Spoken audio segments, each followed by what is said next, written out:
Magandang bakbakan yan. Itong si Enciso at si Punzalan. Now knocking down the three of that handoff, I believe, for this team.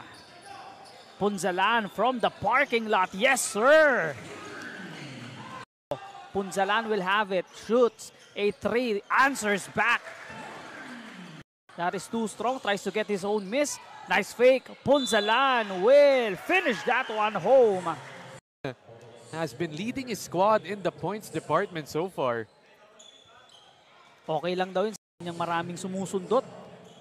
Now drawing that foul, knocking down the first. And that's really just Punzalan. Tabla tayo dito. Susugod. Goes for the layup. Tries to finish. Tough basket. it's not just us who had that thought. Pati na rin yung defense, kaya nakadikit sa kanya agad. And what happens on the defense is all up on you. Mas mabilis mag-drive. Punzalan going in with that drive and getting fouled once again. Just high IQ basketball coming from this kid. Ito si Philip Punzalan. Hits all free throw advantage. 20 seconds remaining here. Pulls up from deep.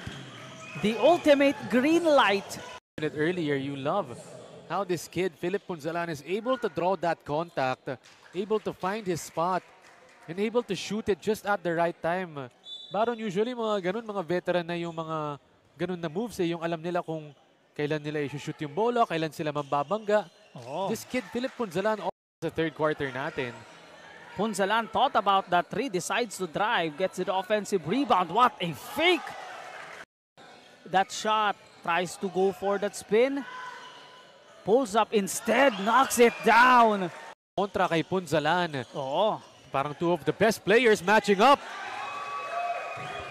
Things almost always happening for Luwid Kapampangan. Punzalan, steady at the line.